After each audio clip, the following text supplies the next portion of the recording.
हर power. एक ऐसी silent journey एक औरत की, the silent journey of women's body, what no one tells us. हमें कोई नहीं बोलता इसके बारे में, हमें पता भी नहीं होता। तो क्या है, इंट्रोडक्शन मैं आपको दूंगी। मैं आज यहाँ पे एज अ वेलनेस कोच नहीं बात कर रही हूँ, मैं आज एक औरत की वॉइस बन के बात कर रही हूँ। एक माँ की वॉइस, एक डॉटर की वॉइस, एक बहन की वॉइस, जिसकी हेल्थ हमेशा इग्नोर की जाती है। ये जो आज का सेशन है ना, ये बहुत क्लोज है मेरे दिल के। क्यों? क्योंकि मैं खुद एक फीमेल हूँ, इसलिए मैं अपनी बात शायद बहुत अच्छी तरीके से रख सकती हूँ। तो वुमेन जो है सबसे स्ट्रांगेस्ट है, बहुत स्ट्रांगेस्ट है। अल्लाह ने उसको बहुत स्ट्रांग बनाया, बहुत ताकत दी उसको, लेकिन हाँ वो बहुत ज्यादा नेग्लेक्ट होती है। हमेशा एक औरत जो है बहुत ज्यादा नजरअंदाज की जाती है।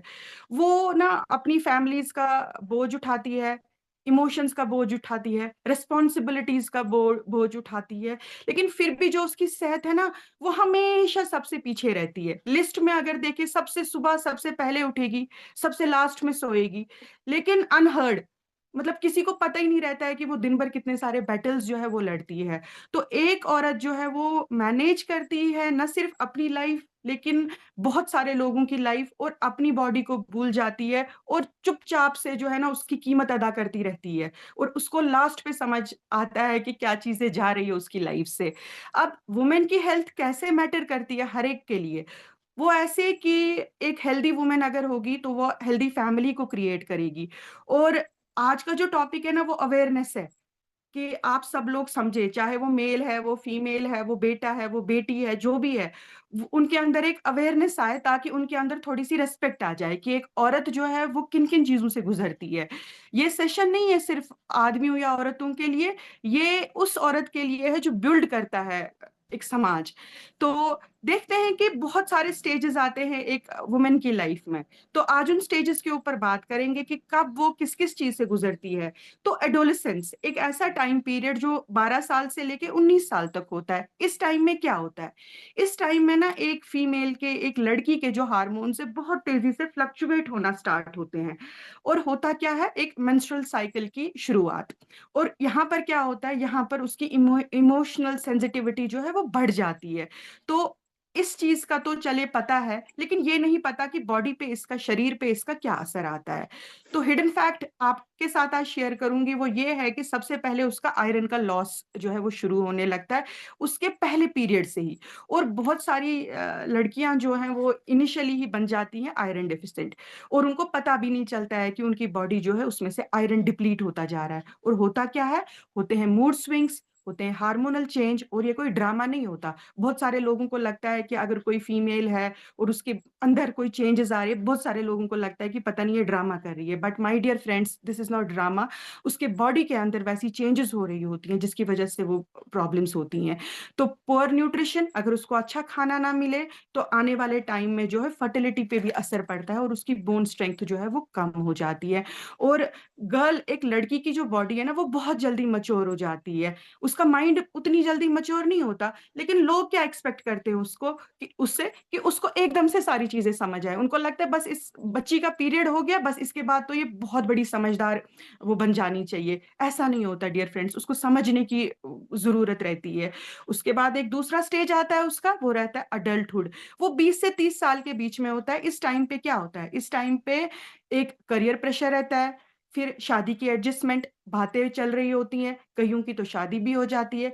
लाइफस्टाइल का जो है वो स्ट्रेस आने लगता है। और यहाँ पर क्या होता है, ये वो एज होती है जहाँ पे उसकी बॉडी में बोन डेंसिटी बिल्ड होना स्टार्ट होती है, लेकिन कैल्शियम इग्नोर होता है, क्योंकि हमें पता ही नहीं है कि पर डे में जो है 1200 से 1500 mg कैल्शियम भी लेना था, हमें तो कभी बोला ही नहीं गया।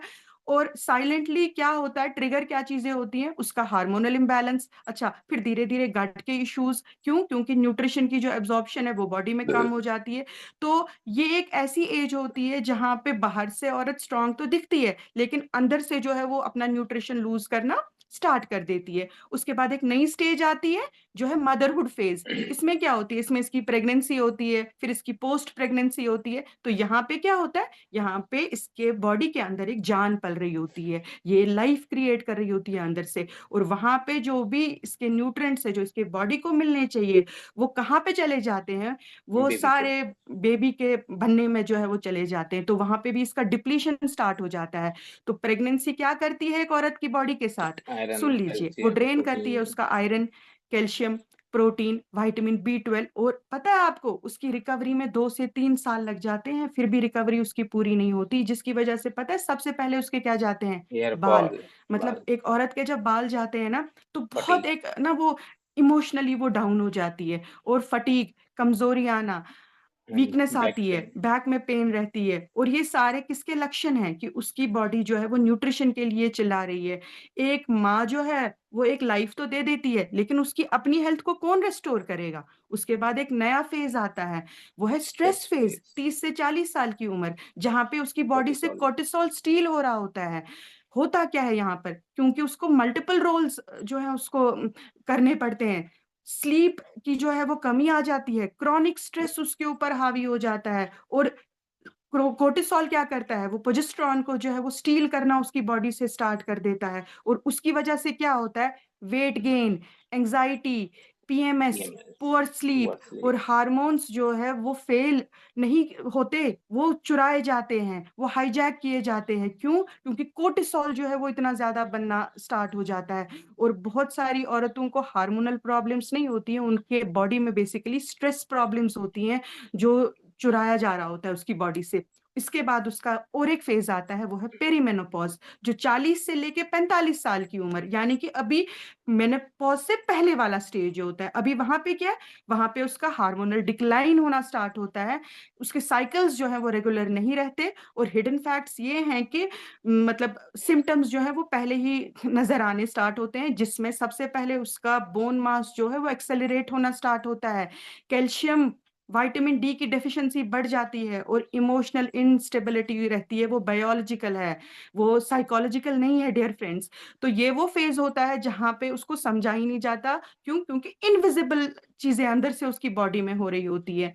और उसके बाद आता है मेनोपॉज, जहां पर पीरियड रुक जाता है। 45 से लेके 55 साल की एज में ये होता है, यहाँ पे ईस्ट्रोजन उसकी बॉडी से ड्रॉप होना स्टार्ट होता है, मेंस्ट्रुएशन साइकिल जो है वो रुक जाता है।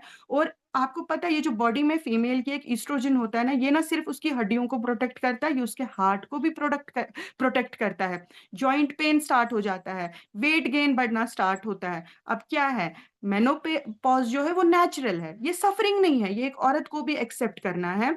और ये एंड ऑफ द हेल्थ नहीं होता, यहाँ से शुरुआत होती है एक नई रिस्पॉन्सिबिलिटी की। रिस्पॉन्सिबिलिटी क्या है कि अपने ऊपर ध्यान रखना। और इसके बाद पोस्ट मेनोपॉज 55 के बाद क्या होता है, मसल मास रिड्यूस होना बॉडी से स्टार्ट होता है, मेटाबॉलिज्म जो है वो स्लो हो जाता है, और ऑस्ट्रोपोरोसिस के रिस्क जो है, हड्डियां टूटने के जो रिस्क हैं, बोन्स पोरस हो जाती हैं, वो बढ़ जाता है। और प्रोटीन की डेफिशिएंसी होती है, जिसकी वजह से मसल्स जो है वो वीक हो जाती है, गट कमजोर हो जाता है, क्योंकि एब्जॉर्प्शन जो है वो स्लो हो जाती है। तो यहाँ पे रोल किसका आता है, एक स्ट्रॉन्ग न्यूट्रिशन का, जो एक फीमेल को सपोर्ट दे। अब हिडन फैक्ट जो बहुत सारे लोग नहीं जानते, मैंने किन के ऊपर बात की, आयरन लॉस के ऊपर।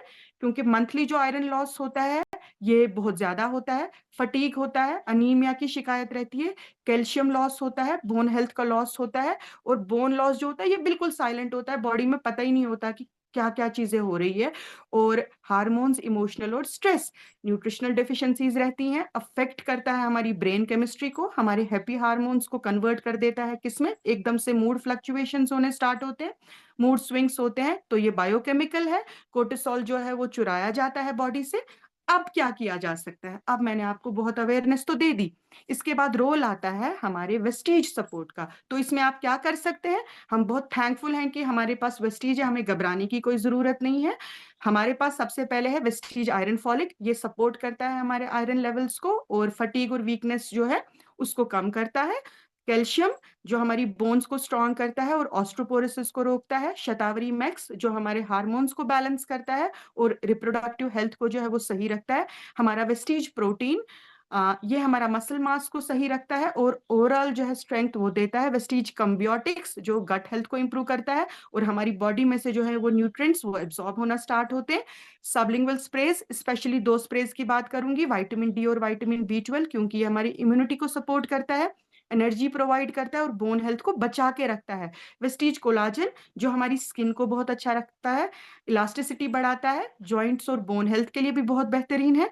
हमारा वेस्टीज का फ्लेक्स ऑयल जो हमें फैटी एसिड्स देता है, ओमेगा 3 हमारी बॉडी में जाता है, ओमेगा 6 जाता है जो कि हमारे हार्ट को, स्किन को और हार्मोन्स को प्रोटेक्ट करता है। और इसके साथ हमारा वेस्टीज CMD जो हमारे को वो सारे 84 मिनरल्स है इसके अंदर, यानी कि ट्रेस मिनरल्स, वैसे मिनरल्स जिनका हम सोच भी नहीं सकते, वो जो है हमारी बॉडी में जाना स्टार्ट होता है।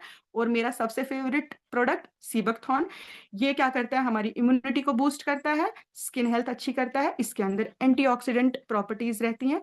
तो फाइनल जो मेरा आज का टॉक था वो था फीमेल की जो हेल्थ है ना वो बहुत ज्यादा इंपॉर्टेंट है, क्योंकि जब एक औरत सुरक्षित होती है, जब वो हेल्दी रहती है, वो नर्चर करती है, पूरी नस्लों को वो आबाद कर देती है और पूरी दुनिया को जो है वो आबाद करती है। मैं सर 1 मिनट।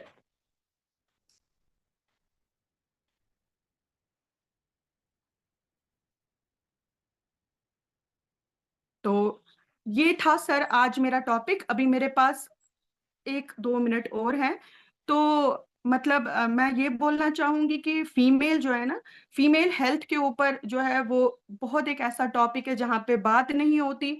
इंटरनली वो किन किन चीजों से गुजरती है किसी को पता नहीं होता। ये जो मेरा आज का सेशन था, ये था ना कि सिंपैथी डेवलप हो, एम्पैथी आनी चाहिए, ना कि सिंपैथी। और ये समझ में आना चाहिए कि अवेयरनेस, रिस्पेक्ट और रिस्पॉन्सिबिलिटी एक औरत के प्रति। मैं चाहूंगी कि जितने भी लोग यहाँ पर हैं वो एक औरत को याद करें जो उनकी लाइफ में है। वो उनकी वाइफ भी हो सकती है, वो उनकी माँ भी हो सकती है, वो उनकी बहन भी हो सकती है, वो उनकी बेटी भी हो सकती है। लास्ट टाइम आपने उनको कब पूछा है प्यार से कि क्या आप ठीक हो? मतलब हम सब भूल जाते हैं घर में। एक औरत जो होती है वो बिल्कुल भी इग्नोर होती है, कोई नहीं पूछता, सुबह से शाम तक फाइट करती है। तो हमेशा जो है एक फीमेल को वैल्यू करे। और आई होप कि मैंने सर थोड़ा बहुत जो है वो वैल्यू ऐड करा होगा। तो thank you so very much Manish sir, over to you. Ashiya ma'am, शानदार शब्द छोटा है, बहुत ही कम समय में, बहुत ही लिमिटेड टाइम में इतनी सारी चीजें आप कैसे बता गए, मुझे खुद समझ नहीं आ रहा। इतने सारे मैसेजेस आ रहे हैं और आपने इमोशनल भी किया और वैल्यू ऐड भी करी, इंफॉर्मेटिव भी था, सप्लीमेंट्स के बारे में भी बताया, हिम्मत रखना भी बताया, सब कुछ बता दिया। एक्सीलेंट एक्सीलेंट, 100 में से 100 नंबर आपको। क्या थैंक यू बात। सर सो मैं भी मच। एक बात ऐड ऑन करूंगी। Thank you Ashiya ma'am for such a wonderful session.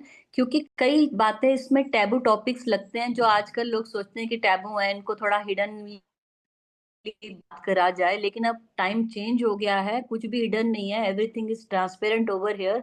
और ये जितनी स्टेजेस मैम ने बताई कि एक वुमेन की लाइफ में, एक लड़की की लाइफ में आती हैं, वो बिल्कुल सही, एक एक स्टेज पे मैम ने जो डिफाइन किया है ना, it's a wonderfully explained. Thank you so very much. ये मैडम बहुत सारे लोगों को एक रिस्पेक्ट क्रिएट करने में हेल्प करेगा। एटलीस्ट समझेंगे तो सही कि लेडीज कितनी प्रॉब्लम्स में आती हैं, सिर्फ ये सोचते हैं कि क्या है, तुम्हारा मुंह मैम क्यों बना मैम हुआ ये है। आज का एटलीस्ट मैम ये जो आज का टॉपिक था ना, तो ये सीरत मैम ने मुझे वहाँ मिले थे मेरे, वहाँ हम जब उत्तराखंड गए थे वहाँ मिले थे। तो उन्होंने मुझे बोला था कि मैम वुमेन हेल्थ के ऊपर भी आप ना कभी एक सेशन करना।